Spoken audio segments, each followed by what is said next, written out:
Hello, everyone. This is Gary Barnes. I'm presenting today's webinar called You Are Not the Target, which is primarily focused on customer service and dealing with difficult customers because customers who aren't difficult aren't a challenge to deal with, right? Um, just a quick thing about my background. I am a clinical social worker. You can probably see my credentials there. I've been in the field for over 30 years and specifically been in the employee assistance program field for most of that time. And so I've interacted with a lot of people who have workplace concerns and issues, and I presented on the topic of dealing of customer service skill training uh, quite a number of times. I will warn you, I have never done this particular training, so I will stumble through a little bit. Some of the slides are not my own, and if I don't like them, I might move on, or I might move very quickly through them. But I left slides in that I thought you might find of value. A couple of things about that you'll probably be interested in. One is the handouts will be um, sent to all of the attendees, and there's an extra handout that you might see on your screen now. It's called Personal Conduct to Minimize Violence. And then it will also be available, it'll be archived on RBH's YouTube channel for viewing. So we are recording this session. If you have questions as we go along, there is a question box, and that's also for comments. So that's your only way of communicating with us. All of you are muted, and so you can't communicate with me. I am being helped here by Brenda Allen, who is the brains behind the operation. Are you able to say hi, Brenda, or are you muted? Oh, hi, I'm right here. Okay. Thank you, Gary. Yeah.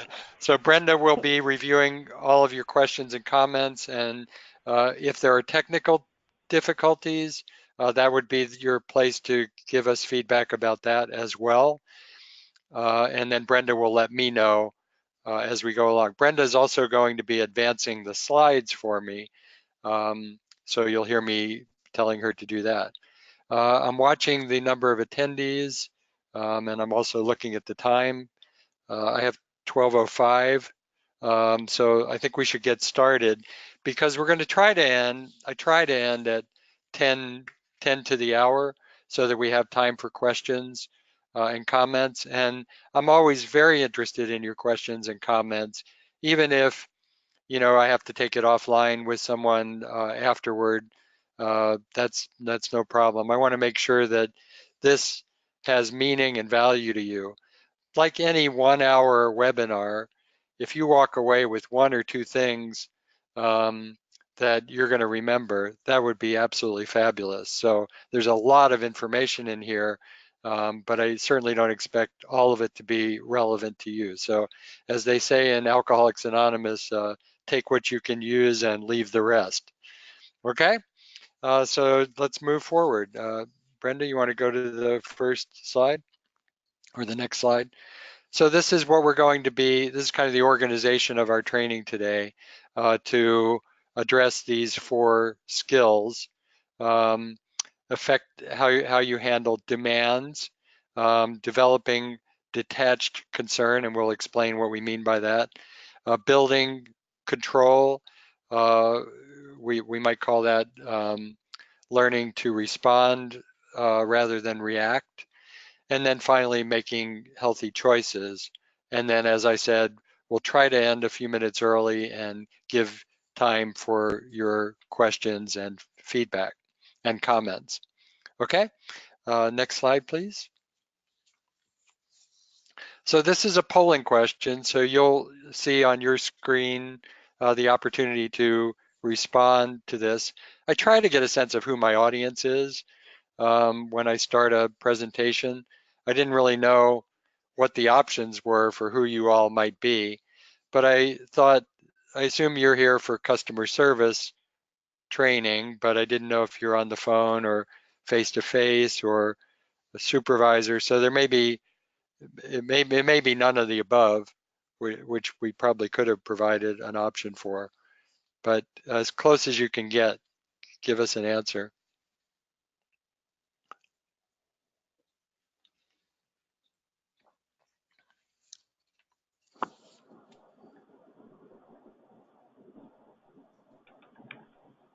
All right. Okay.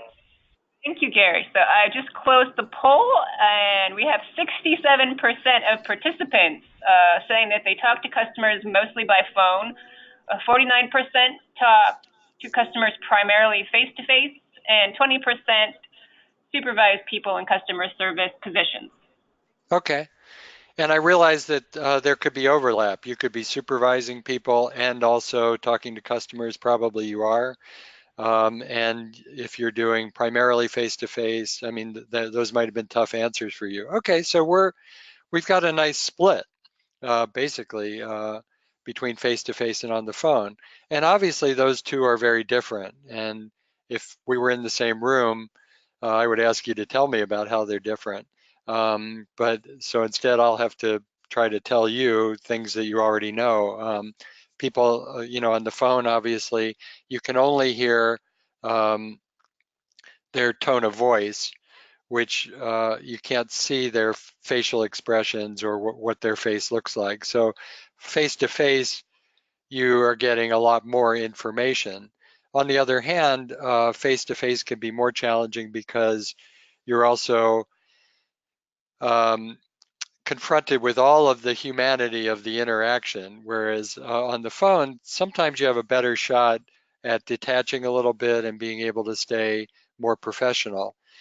Face to face, I find if somebody's upset or angry, there's more concern about safety, and you might get um, your gut may be telling you that this is escalating and you're not sure what to do. On the phone, depending on what you're doing, you always have the option to put a person on hold or even to hang up in extreme circumstances. Um, and so safety, at least in that moment, is not a concern. So, okay, let's go on to the next slide then.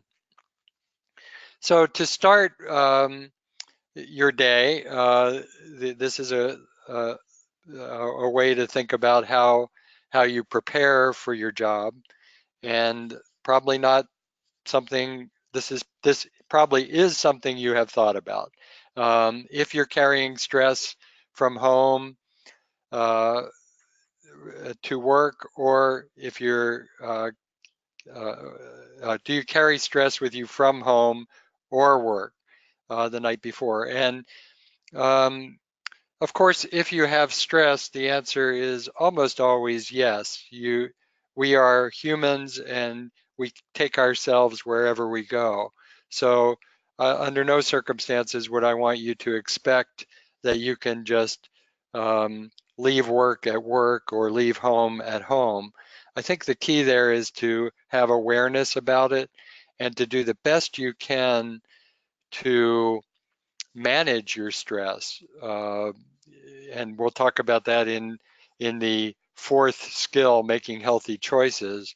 But for now, just hear me when I say it's okay that if you have stress in your life, and we all do from time to time, either at work or home, it will bleed over into the other, and that's normal. And it's really about how you handle it. The third point here, do you give yourself enough time to transition from home to work?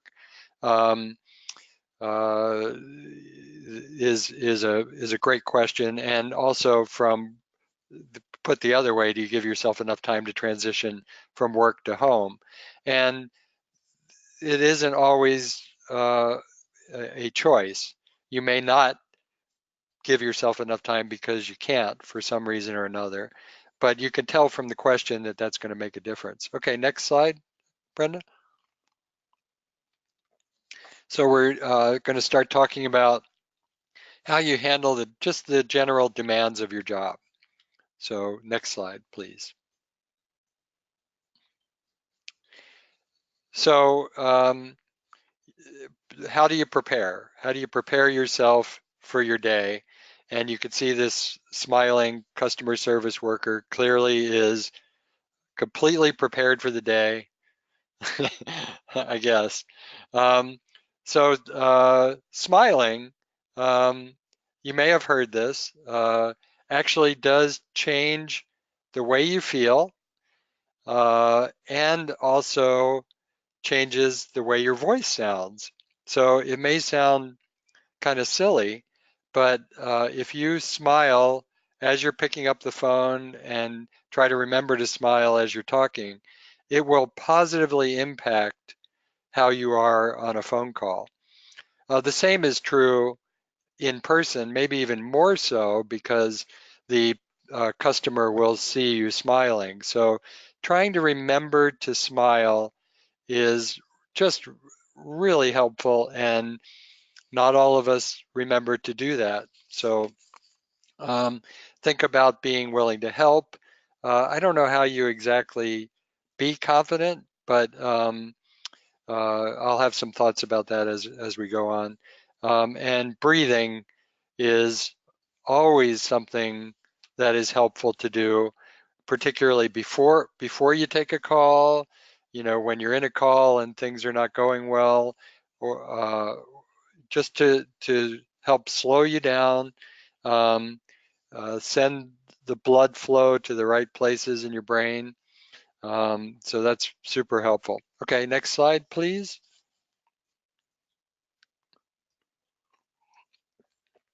I have a phrase, and you may know this, and I talk about intentions, and this is all about um, the mindfulness movement that has become so influential in the mental health field.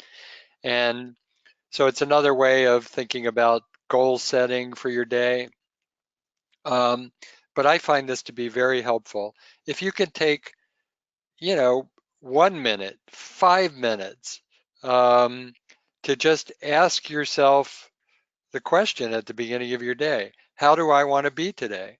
And you might, some possible answers are you might say, I want to say good morning to everybody I talk to today. Um, I want to ask a follow-up question when I ask someone how they're doing or I ask them a question. I want to make sure I always ask them a follow-up question. And one way and you see from my slide, you want your intentions to be based on your values. So you want to start to gain some control over your day by saying, how do I want my day to go? You can imagine how you'll feel at the end of the day. You could build on lessons that you've learned. Like, I know that I have a tendency to, when the phone's ringing, I hear the phone in the background and I'm already on a call, I have a tendency to get um, tense and to start trying to rush myself through the call. So today I'm going to just try to stay in the moment, make sure I'm paying attention to the call that I have, and knowing that I can only do as much as I can do. And then you can commit yourself to one or two things to remember to do. And I gave some examples here. Say good morning, smile when I answer the phone, do my paperwork before I take a break. That's mine, by the way. I see clients all day long now, and I love seeing clients and I hate doing paperwork. I'm sure there are many of you that could relate to that remark. But an intention might be to keep up on my paperwork throughout the day. It's going to help me manage my stress so that I don't feel like I'm getting behind. And then maybe I go for a walk on my break instead of, uh, staying at my computer and checking Facebook. These are just ideas. You'll have your own based on your values and what your priorities are right now. Okay, next slide. That's really powerful, by the way, intentions. So Don Ruiz wrote a book called The Four Agreements. It's an excellent book. I'd highly recommend that any of you read it. You can also, um, if you don't have time, like so many of us don't, to read a whole book, you can always look this up online and get good information about it. But one of the four agreements is to be impeccable with your words. So mean what you say, speak with integrity. And integrity means that in your speaking and your behavior is in line with your values.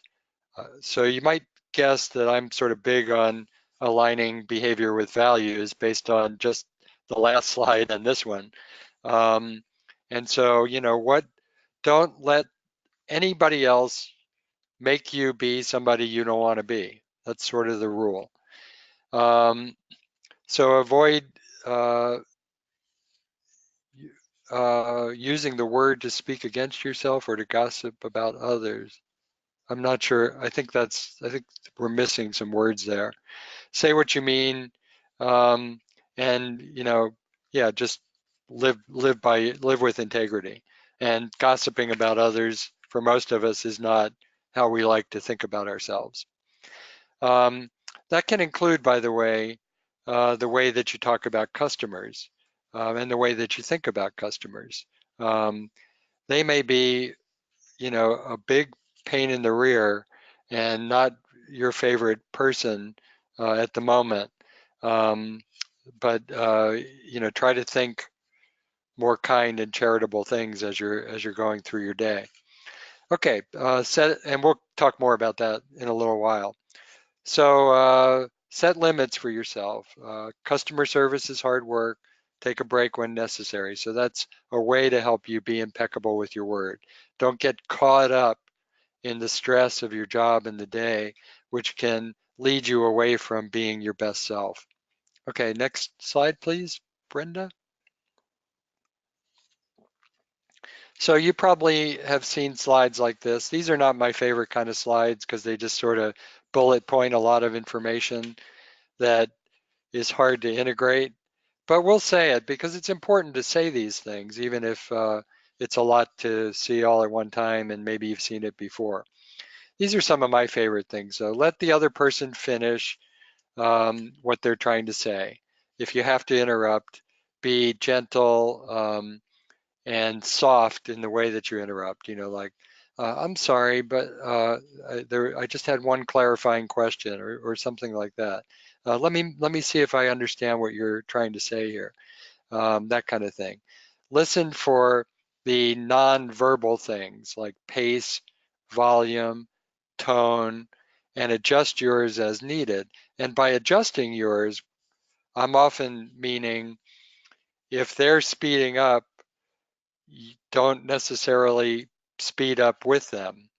If their volume goes up and you keep your volume at a lower level, they're more likely to meet your volume and your pace if you stay with that.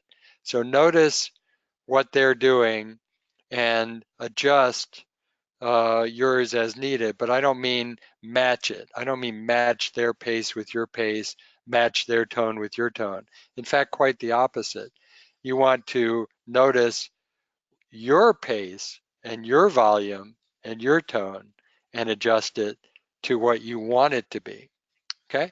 Ask for clarification and resist assumptions. So you may be 100% sure of what somebody's saying, um, and be wrong. That happens to me every day. So, asking is usually appreciated. And then check your perceptions. Try to put yourself in the other person's shoes. Do you really understand their point of view? And are you really even willing to understand their point of view? Are you allowing space inside you for their experience rather than getting caught up in your experience? Okay, next slide, please. Resolving conflict. The title of the slide is Communicating Effectively. And most of the time, communicating, maybe not most of the time, a lot of communication is the problems that we have are when there's conflict, when somebody calls and they're upset, or you say something that accidentally upsets someone, or they say something that upsets you. So what I say is generally, it's better to address conflict rather to avoid it than avoid it, but not always. And this is a difference, I think, between a face-to-face interaction and a phone interaction. In a face-to-face interaction, you you can usually get more information that can tell you if somebody's unhappy. Sometimes on the phone, you're not sure if they are or they are not. Um, so perhaps you know from your family life that if you ask somebody if they're mad at you, um, often that generates a negative response. Are you mad at me? No, why? What did I do that made you think that?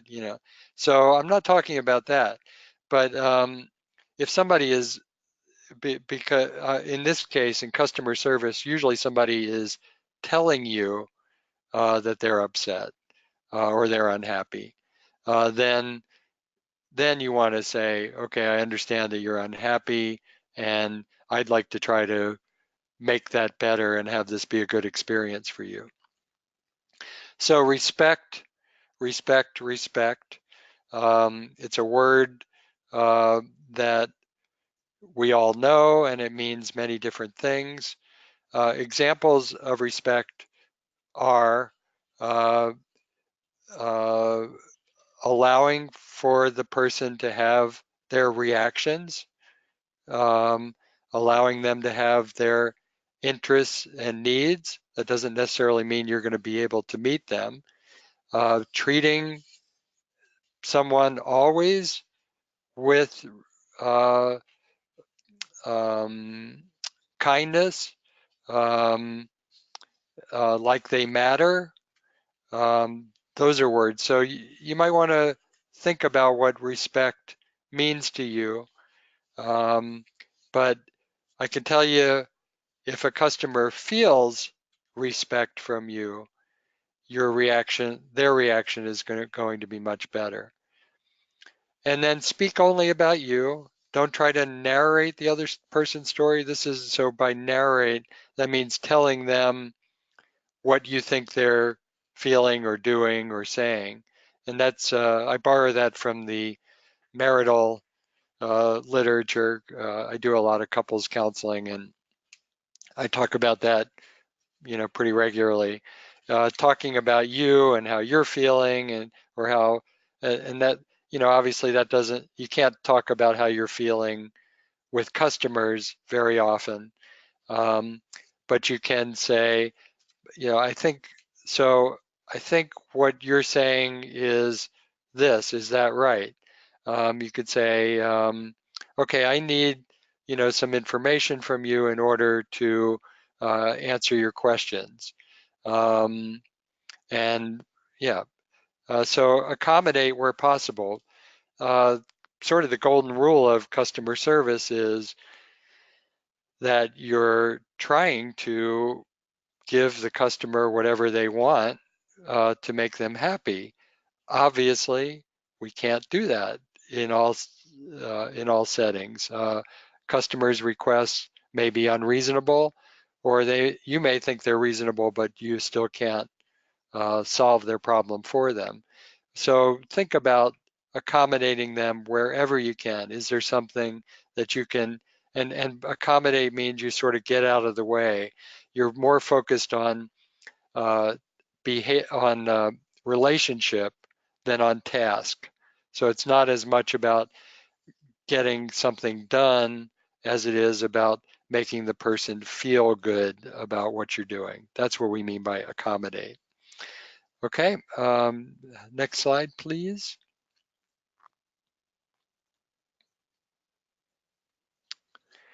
These are some phrases you can use. I understand why you see it that way. I appreciate how you feel.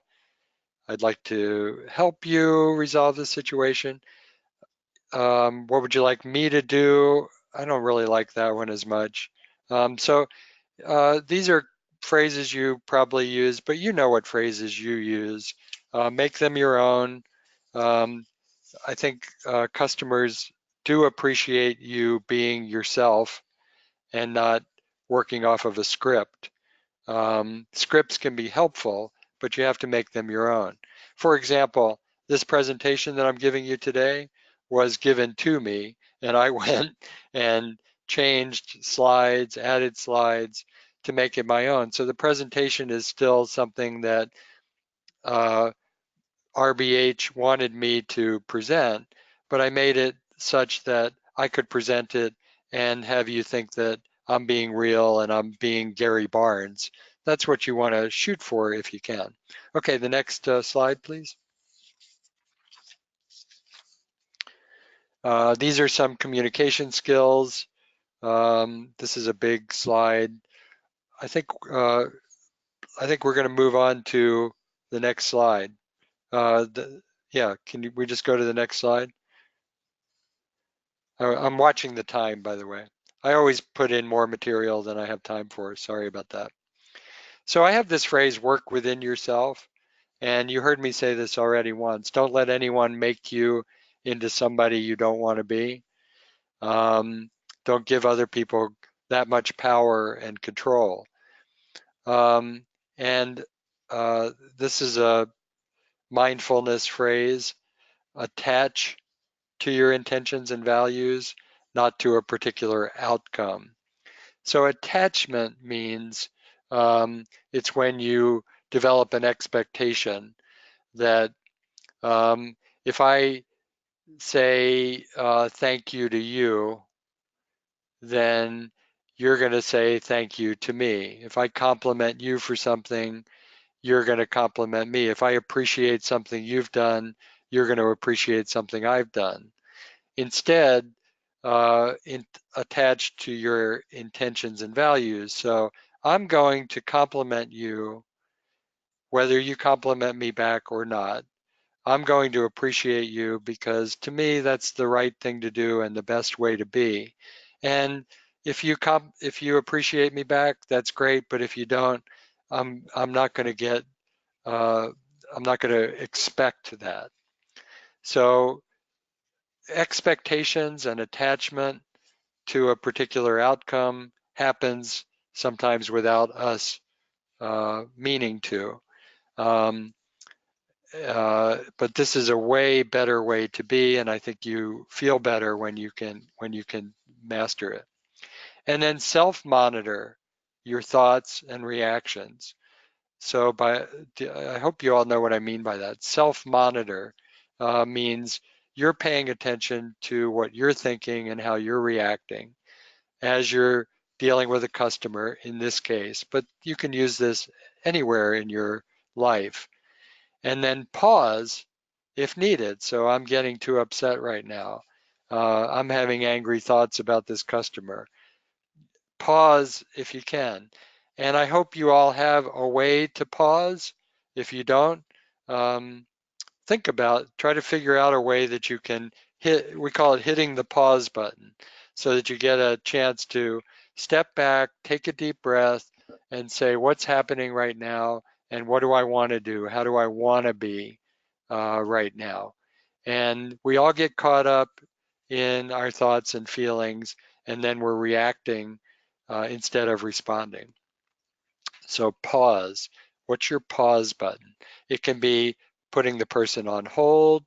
It can be, and then maybe you talk to a colleague if you have time, or maybe you just take a few deep breaths. If a customer is in front of you, you could say, "Let me go check on something," and go back to a quiet place and take a break. So those are examples of ways you can pause. Most situations allow for pausing. It's not, the building is burning down and I have to react immediately to this situation. Okay, next slide, please.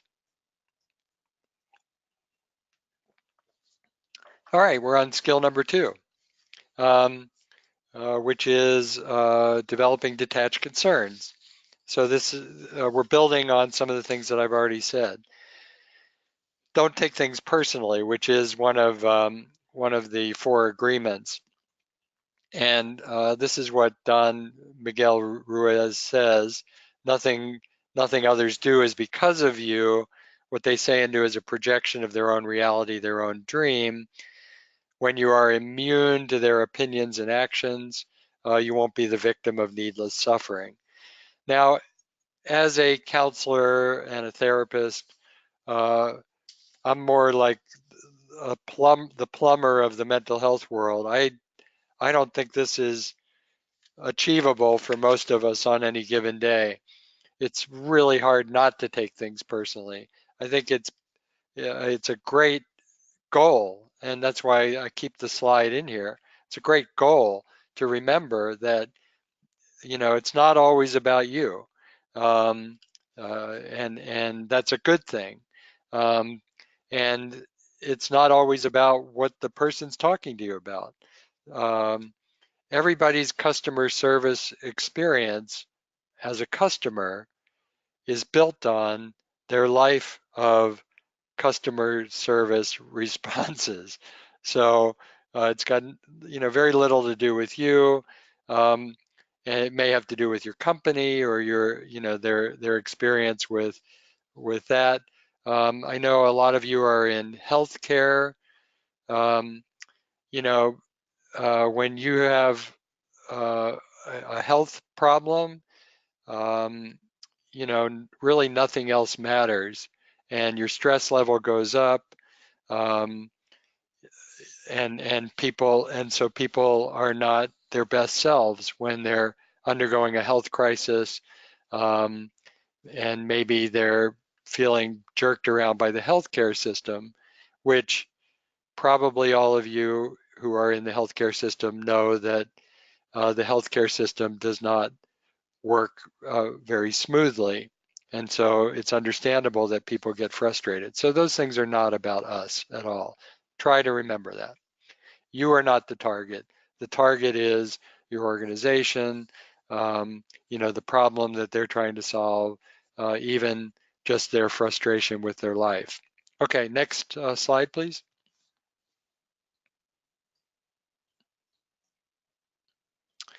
So how do you develop detached concern? Um, and I use this phrase, allowing some space between you and your reactions. Um, so you can think about literally, and this may sound odd, but you can picture your head, like 2 feet away from your body, and then notice what's happening to your head from that distance. That's an example of allowing space. Um, uh, Opening your arms sometimes can just help you open up, so that you can um, have some more space. So you want to think about this idea of having space between you and your reactions, and also allowing space for the other person. Also, sometimes you can picture not just your head, but the other person's head, particularly if you're on a phone call, this can work, next to yours. And like you're looking at what's happening to that person, really trying to understand what's happening to that person without just letting it, hit you hard, in your body and your mind. Okay. Take responsibility for your own attitude. I think we're sort of talking about that, and the pause button. I think the pause button is in 3 slides, so you're getting heavy doses of the pause button for a good reason. Okay, next slide, please, Brenda.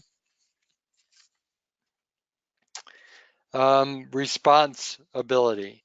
So we differentiate. We meaning me, and and a lot of us in the mental health field, and probably the customer service field as well, uh, the difference between responding and reacting.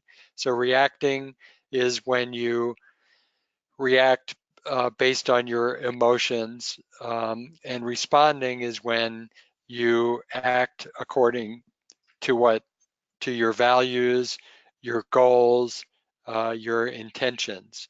So we're trying to move from reacting to responding. And you see in this slide, what do you deem important when you want to effectively communicate with a difficult person? So always coming back to what matters to you.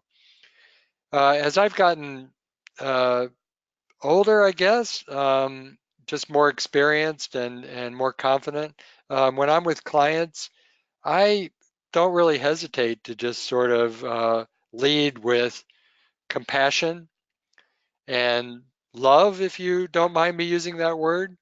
So I don't know if that's what matters to you, but um, I don't really have any trouble with that. It's hard for people to argue with me. And so if somebody's wondering what they should do with in their relationship or with a coworker, I'll always lead from compassion, and I'll even say that, well, if you were being compassionate and caring and empathetic, how would that lead you to respond to this situation? So you see, I've listed respecting the other, actively listening, clarifying until they confirm that you have what they're trying to say. That can be super important. Um, Even as a counselor, I'm not even exactly in a customer service position, exactly like probably like many of you are, but just feeling heard and validated, and I'm sure some of you are nodding your heads. Just feeling heard and that validated and like, oh, you understand what I'm saying. You don't think I'm crazy. Uh, Without you saying anything else, just is incredibly powerful. So hopefully that's something that you will think about. Okay, next slide, please. And oh, did I mention the pause button? Stop and breathe and say to yourself, and I borrow this slide from a marital exercise that I use. This may not work completely in customer service, but see how you can make this fit. I can afford to slow down and try to relax. I've got some time to figure out how to handle this. I'm not going to just let it go without saying something. So just because I'm pausing and not saying something right now doesn't mean I'm not going to say something. It means I'm going to think about whether I want to say something or not. And the fourth thing, if I can get calmer, I'll be more powerful. So often, especially if you're feeling verbally assaulted, your impulse is to come back at the person. If you're in a customer service position, I think that's usually what we call a bad thing to do, right? That's definitely not the right thing to do, but it's also not the right thing to do in a relationship with a coworker or with your family. And if you can get calmer, you're actually more powerful because then you can align with your values. You can decide how you want to be. So saying this to yourself can really help you um, because pausing and stopping, especially when you're feeling attacked or feeling mischaracterized or feeling judged, is sometimes the hardest thing to do. You want to snap back, but in fact, the opposite is probably your better choice. Okay, next slide, please. Um, Here's another great way of thinking about things. Change the story. So reactions are based on this anatomy, I call it, this um, pattern. So it starts with seeing or hearing something, then it leads to a story that you tell about that. Oh, this person's entitled, they think the world, revolves around them. Um, they're just, they're used to getting their way. They're just a bully and they like picking on people. Those are the kinds of stories that we tell in our head that then lead to thoughts and feelings like, you know, um, they don't, they don't care about me and I don't really care about them either. You know, your feelings might be irritation, frustration, anger. So, and then that leads directly to your behavioral response. So, if you can change the story that you tell in your head about that person, let's use the example of being cut off in traffic. You know, if you're cut off in traffic and you say, "God, that person is a terrible driver. They don't all they care about is themselves and getting where they need to get."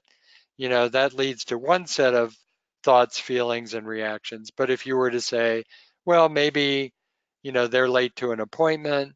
Maybe they're distracted because they got just got bad news."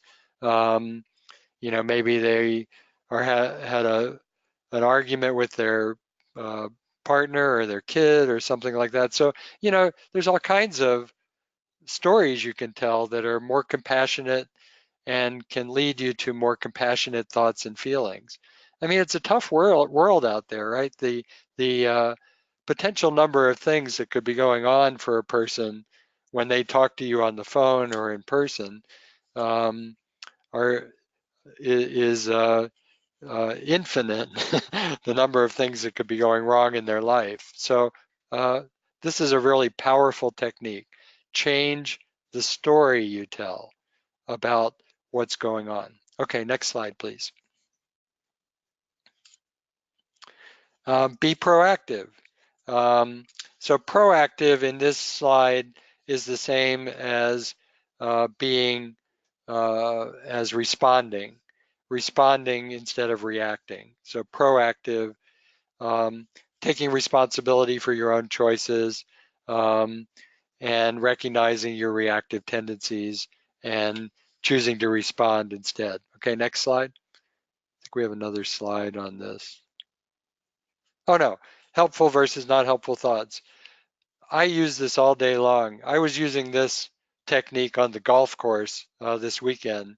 Um, so if you can remember that your mind is like talk radio, meaning you're just talking to yourself constantly all day long, blah, blah, blah, blah, blah, blah, blah.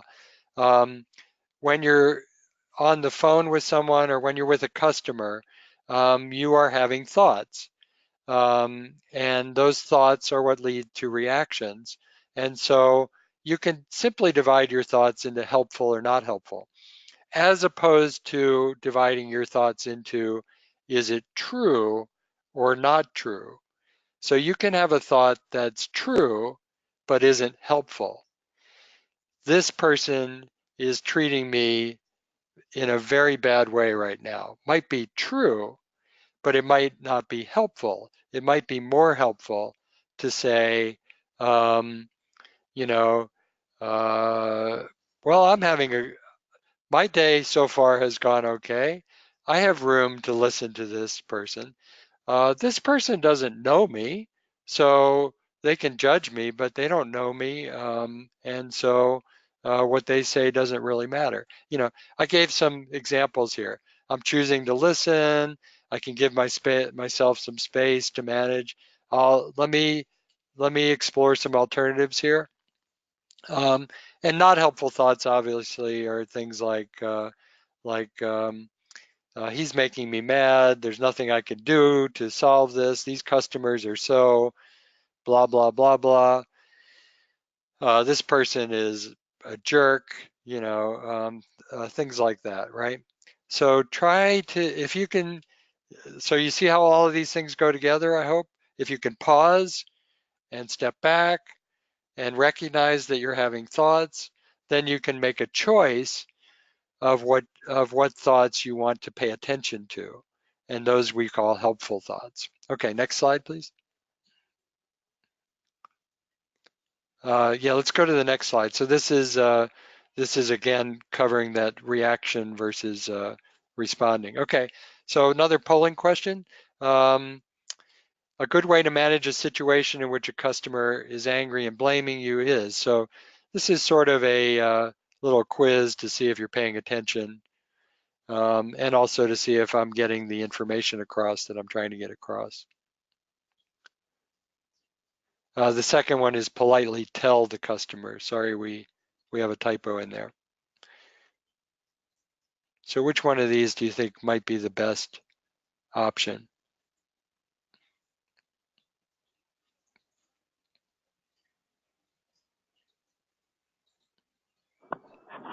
Oh, I see. We let you select all that apply. Is that right, Brenda? Yeah, they can vote more than once. Oh, okay. Yeah.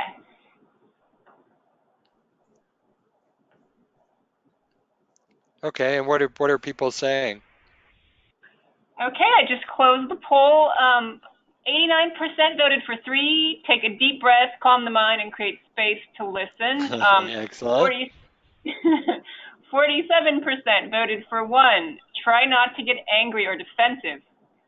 And we have 11% voting for number 2. Politely tell the customer not to talk that way about you. Okay, okay.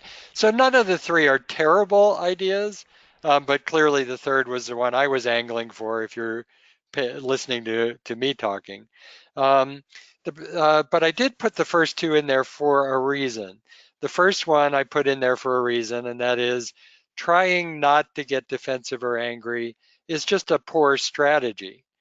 Um, it's better to notice that you're getting angry, notice that you're getting defensive, and then ask yourself, how do I want to be instead? Or how do I manage this reaction that I'm having?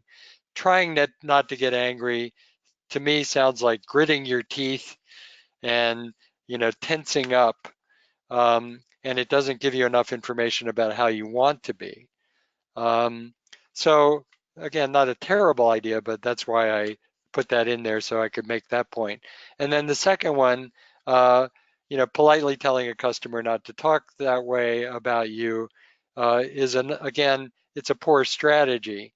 Sometimes you do have to set limits, and depending on your workplace, some workplaces do give customer service people, and I support this, complete permission to say, um, I'm not going to be able to stay on this phone call if you're going to continue to, um, use that kind of language, something like that. That's a little different than, so that we call that limit setting and boundary setting, more than trying to uh, politely persuade the customer not to talk that way about you. But it's not, there are occasions where you can use that. But the third one clearly was the one I was angling for. Okay, next slide. I'm trying to move quickly now because, of course, we're going to run out of time. Um, so this is, we're not going to have time to do this, but list everything that happens during your, just go to the, so go to the next slide. And now go to the next slide. Okay, so what we're angling for here is separating what you can control from what you can't. And I've been using this concept, the energy grid, my entire career. I learned it in 1985, I think. And it's just I love simple, and I hope you love this too. You can put this on your refrigerator. It's like and it's called the energy grid because the question is, where do I want to put my energy? Where do I want to put my energy? And in the top left box, I'm putting my energy into things that are important that I can control. And then you could see where you're putting it otherwise, right? So if you view your choices while looking at this grid, the answer is obvious where you want to put your energy into the control and important box. So uh, I can spend like 15 minutes on this slide alone to illustrate how to use it. But where we tend to get stuck is in the important no control box. And sometimes it's hard to move from that box to the important control box. And we have some ways to do that, but I won't have time to get into that today.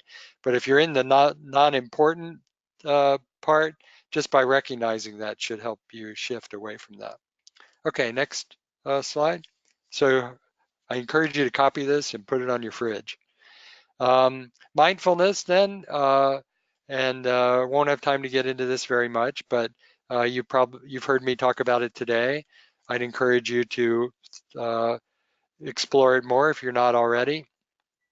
And this is, in my view of mindfulness, which I borrow from John Kabat-Zinn, one of the mindfulness gurus. It has three components: paying attention on purpose in the present moment without judgment. So uh, meditation is an example of mindfulness because you're closing your eyes and you're focusing on purpose on something like your breath or what's happening in your body without judgment. You're just noticing it and and uh, and being curious about it. Um, so so you can do mindfulness in a lot of different ways. You can just sit and you know, touch your desk and feel what the desk feels like. You can take a deep breath and feel in that moment what that feels like. These are many examples of being mindful. Um, Focused versus open awareness. In focused awareness, you're focusing on an object or a thing. So, like if I'm trying to practice mindfulness in the forest, I might have focused awareness where I focus on a tree and a branch and just look at that and notice everything about that I can. Or I might have open awareness. I'm walking through the forest and I'm just trying to pull in everything that's in my environment. Remember, the key is it's the present moment. So I'm pulling in everything I can see and hear and feel and smell in that moment. Uh, there's this idea of three breaths that if you can focus on three breaths, so breathe in, breathe out 3 times, that you will benefit from that. So just doing nothing other than focusing on what it feels like to breathe 3 times will help you settle down and deal with whatever you're dealing with better. So that's 3 breaths is a good quick thing to do when you're stressed. All right, next slide. How many of these are we going to get through? Um, so mindfulness is like going to the gym for your brain. That's the way to look at that. Um, if you practice mindfulness, it helps you stay aware of the difference between your thoughts and the present moment. Often, when you're thinking about what you had for breakfast, what you're going to have for lunch. A lot of our thoughts are about food, by the way. um, about the argument you had last night, et cetera, et cetera. None of that is going on in this moment. So mindfulness helps you just know the difference. It doesn't stop the thoughts from coming. It just helps you to know the difference between them. Okay? It helps you to choose helpful thoughts, and it helps you with creating space between you and your reactions. So by going to the mindfulness gym, you'll be able to practice some of the skills that you've learned today. Okay, next slide, please. We're going to end real soon here. We're going to have to. So acceptance is coming to terms with what is, and you want to move to that as quickly as possible. Let's go to the last polling question, and then we'll call it good. And I'll so I gave you some acceptance skills. Um, Acceptance is sort of the beginning of all of this. Accepting that what is, by the way. So here's your final question. I know people like polls, so I'm going to let you do this, give you some agency in the presentation today.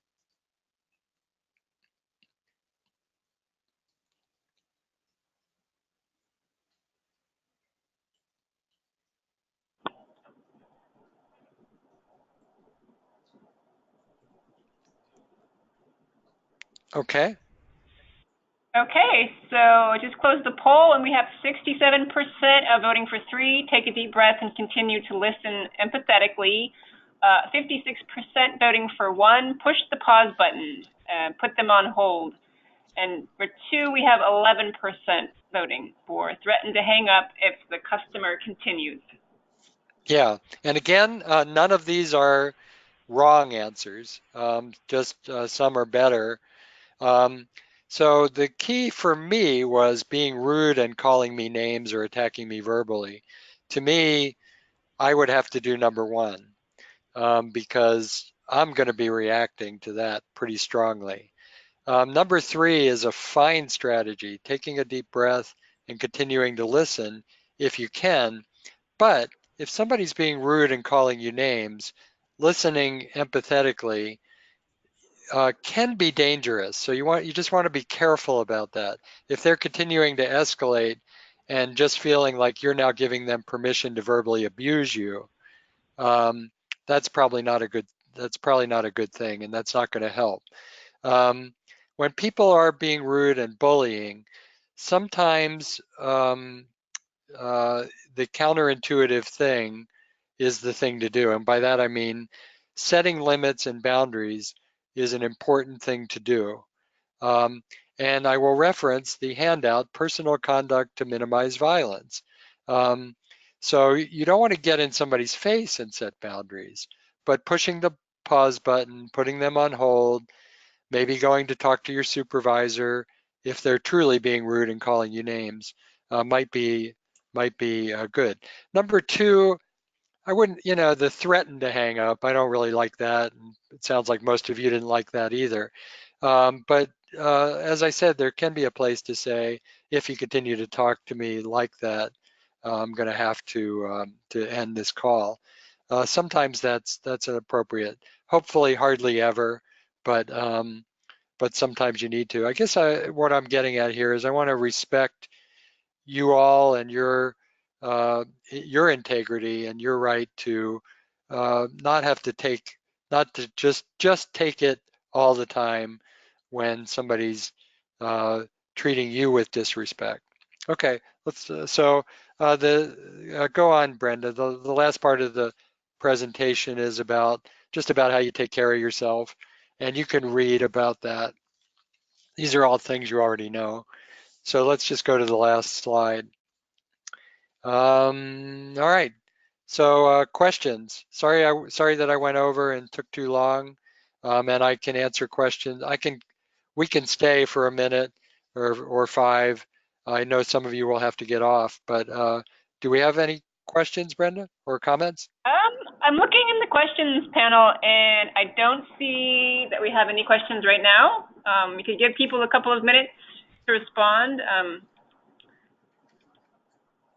Okay. Maybe it was good that I went to the end of the hour. Maybe. I do apologize for skipping through some slides. They're all valuable. There's so much information, of course. Um, and so I hope the handouts are valuable to you, even if I didn't get to go through each and every slide. Still nothing? No, we don't have any questions right now. Yeah, we will be sending out a copy of the PowerPoint and the handout, as well as the recorded webinar, the link to the archived webinar on the MyRBH YouTube channel. So that will all be available this afternoon. Okay, good. Let's maybe just one more minute. It's 1:01 right now. I see people are getting off, which I figured they would have to. Um, okay, should we go ahead and And if stop? anyone, yeah, I was just going to say, if anyone has any pressing questions, just feel free to reply to the webinar email with any questions that you have, and we can get back to you with answers that way. Absolutely, absolutely. I would be more than happy to talk to anybody. And yeah, I hope this helped. There was a lot of repetition in here, so I hope you're going to leave with the pause button and helpful versus not helpful thoughts, and maybe one other thing to focus on as you go. How about intentions? That's what I would like you to think about. How do you want your day to go? How do you want your afternoon to go today? So thank you all for listening, and I appreciate the opportunity to be able to present this. So I'll see you the next time.